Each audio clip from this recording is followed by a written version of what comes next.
In the challenging realm of comprehension-based instruction, we often find ourselves at a crossroads. How can we accurately gauge our students' understanding and proficiency without stifling their confidence or creativity? The age-old assessments seem disconnected from our unique teaching philosophy. But don't despair. There's a way to bridge this gap. I've rolled up my sleeves, dug deep into the trenches, and emerged with a guide to 5 methods that I believe can bring innovation to our comprehension-based classrooms. Are you with me? Let's dive in, and don't forget to leave your thoughts in the comments below. My name is Scott, and you're watching Immediate Immersion, where we're all about comprehension-based instruction in the modern language classroom. We'll be right back.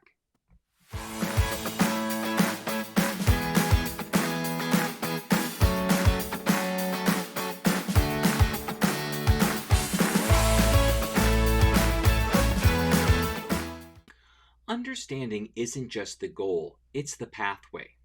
We must constantly gauge our students' comprehension, not just of the content, but also the language itself. Comprehension checks and comprehension questions are 2 powerful tools in our toolkit, serving different but complementary roles in this process. One ensures that the language is being grasped and internalized, while the other dives into the content, encouraging critical thinking and engagement.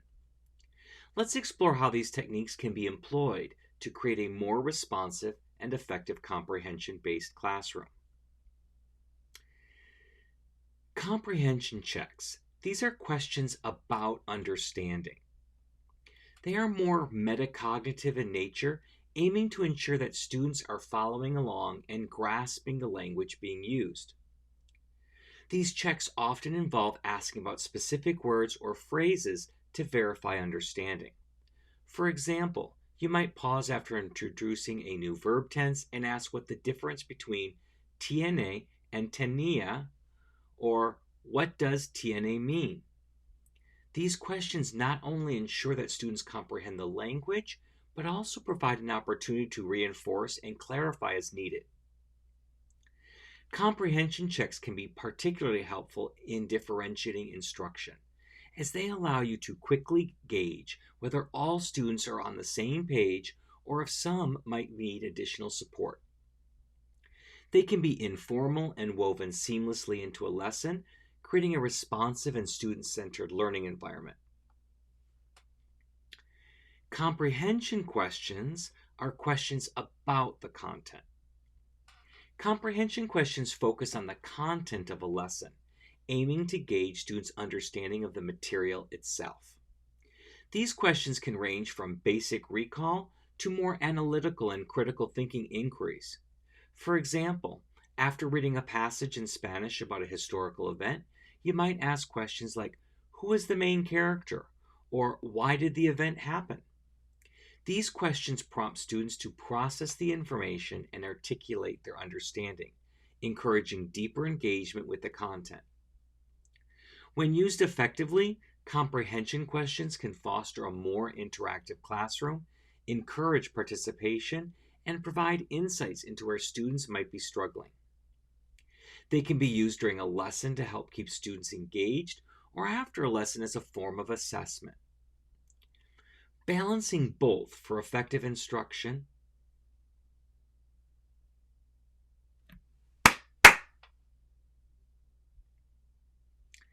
Both comprehension checks and comprehension questions are essential tools in the classroom. By integrating questions about content with checks on language understanding, you can create a dynamic learning experience that supports both content mastery and language acquisition. This balance enables students to not only engage with the material, but also become more aware of their language development process. In a comprehensible input classroom, we focus on making the target language understandable and engaging to the learners.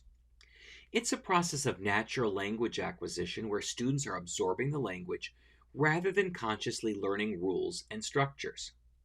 But how do we gauge this type of learning? With proficiency-based assessments, that's how. Here are 4 tips to make your proficiency-based assessments awesome. Number 1, Aligning assessments with real-world tasks. Proficiency-based assessments in a comprehensible input classroom should mirror real-world language use. This isn't about grammar drills, it's about evaluating how students can function in authentic scenarios. For example, you might assess a student's ability to order food in the restaurant, discuss their hobbies, or navigate a transportation system in the target language. These tasks reflect what they might actually do with the language outside the classroom. Number 2, using integrated performance assessments, IPAs. Integrated performing assessments are a great fit for the comprehensible input classroom. An IPA consists of 3 parts: interpretive, listening and reading; interpersonal, speaking and listening, or writing and reading; and presentational, speaking and writing. A student might listen to a weather forecast, interpretive, discuss plans with a friend based on the weather, interpersonal, and then write an email to a family member detailing those plans, presentational. These tasks align with real-world language use and can be scaffolded to fit any proficiency level. Number 3, emphasizing communication over accuracy. Proficiency-based assessments in this context should prioritize communication and understanding rather than grammatical accuracy. We know that language learners will make grammatical errors, especially in the early stages. The goal here is to see if they can make themselves understood and understand others in the target language. A student's ability to negotiate meaning, ask clarifying questions, or rephrase when they don't know a specific word is much more valuable than perfect verb conjugation. And number 4, continuous observation and feedback. Assessment in a comprehension-based classroom isn't just a one-time event. Continuous observation and feedback allow us to gauge proficiency in an ongoing, organic way. This might include informal check-ins, observations during group work, or personalized feedback after a speaking activity. For instance, while students are working on a group project, you can circulate, listen, and provide on-the-spot feedback. These continuous touch points create a more complete picture of a student's proficiency and growth over time. By using proficiency-based assessments, we can create a rich and supportive assessment environment that complements the comprehensible input classroom. Authentic materials like videos or audio recordings have become an invaluable tool for bringing the real world into the classroom. These rich resources not only breathe life into our lessons, but also offer a unique opportunity to assess how our students navigate and understand the language as it's truly spoken and heard. How do we harness these materials effectively for assessment? Let's dive into the key strategies and considerations that can make this process engaging, meaningful, and reflective of a real-world language interaction. Number 1, selecting the appropriate authentic materials.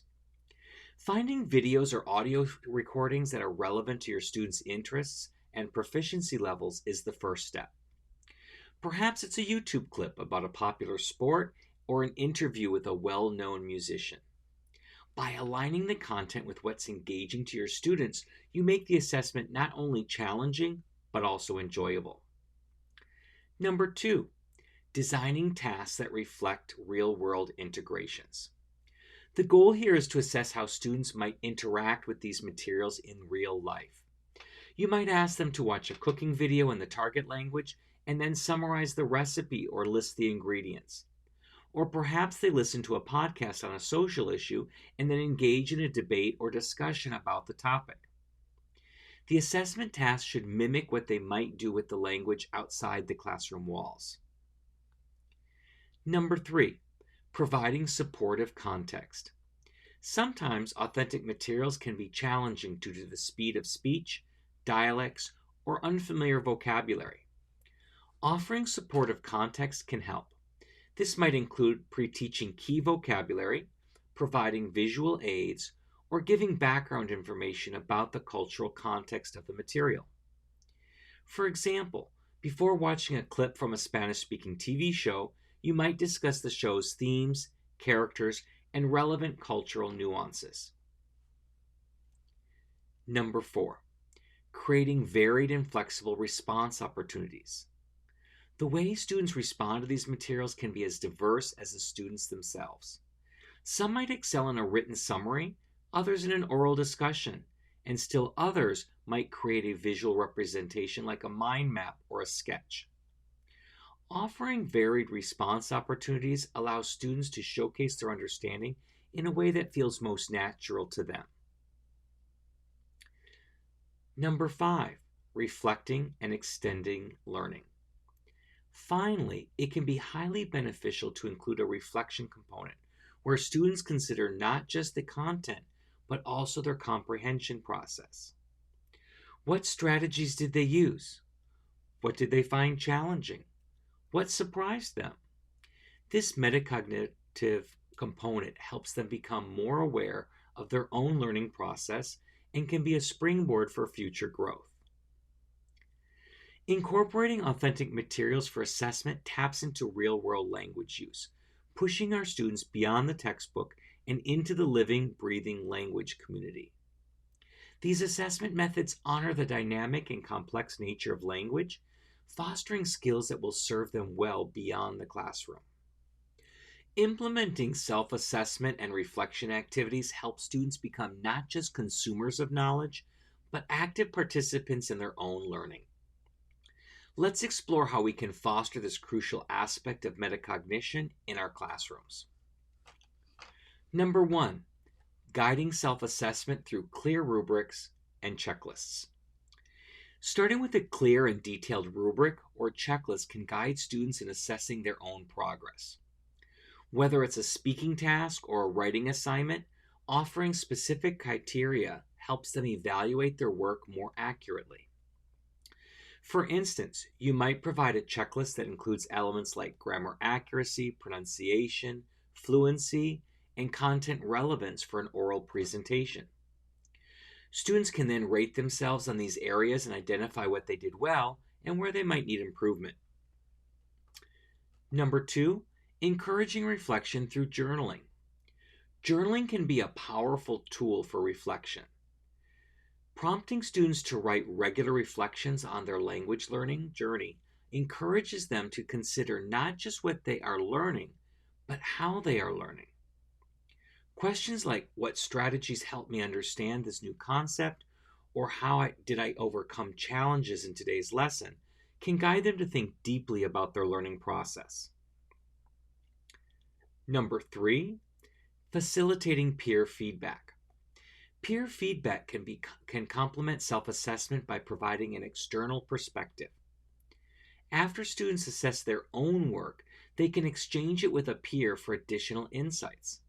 This collaboration fosters a culture of shared responsibility for learning and helps students develop the ability to evaluate language use critically.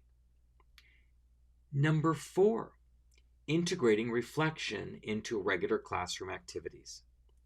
Reflection doesn't have to be a separate activity.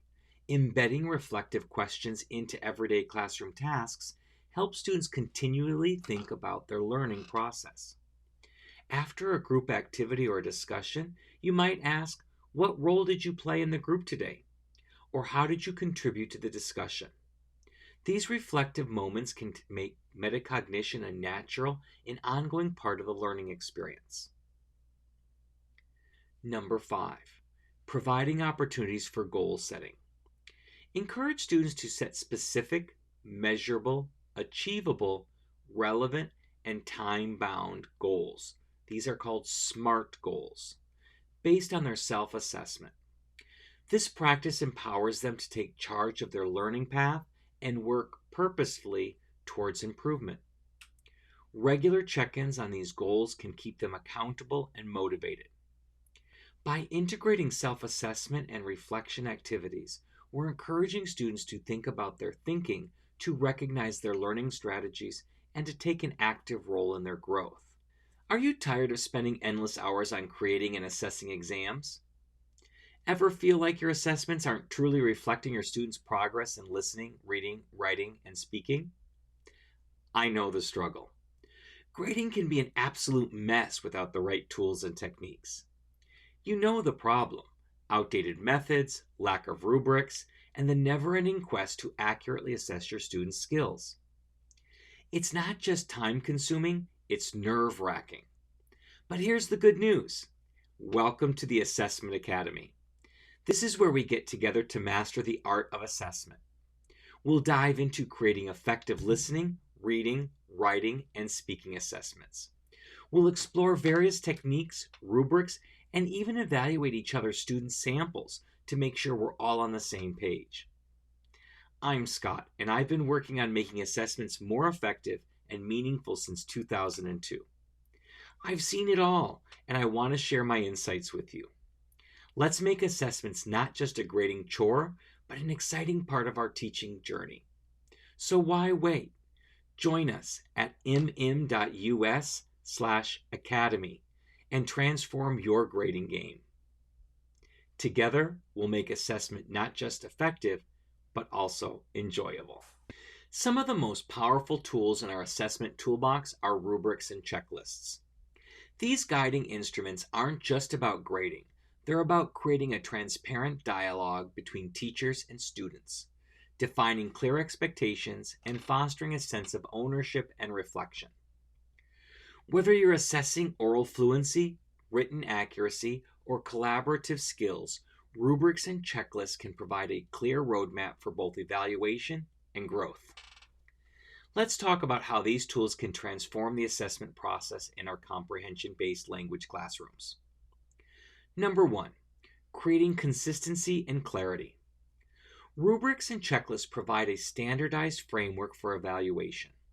By defining specific criteria and performance levels, we remove ambiguity and ensure that all students are assessed using the same benchmarks. Whether it's a writing assignment, oral presentation, or a group project, a well-crafted rubric lays out exactly what's expected. This consistency benefits not only the students, but also us as teachers, especially if we're working with co-teachers or teaching assistants. Number 2, enhancing student engagement and ownership. When students understand the criteria by which they'll be evaluated, they can more effectively target their efforts. Providing a rubric or checklist before an assignment allows them to self-assess, set goals, and seek clarification if needed. It's about demystifying the assessment process and making it a collaborative effort between the teacher and the student. For example, sharing a rubric for a writing activity that includes aspects like comprehensibility, complexity of sentences, and overall language control can guide students in their preparation. Number 3, facilitating effective feedback. Rubrics and checklists make providing feedback a more streamlined process. With clear criteria in place, we can pinpoint strengths and areas for growth, offering targeted suggestions for improvement. If a student's performance in a certain criterion falls short, we can refer back to the rubric, explain why, and how they can enhance that specific area. This makes our feedback more actionable and aligned with our learning objectives. Number 4, encouraging reflection and metacognition. By integrating rubrics and checklists into the evaluation process, we're also fostering reflective practice. Encouraging students to assess themselves using the same tools helps them internalize the criteria and think more critically about their work.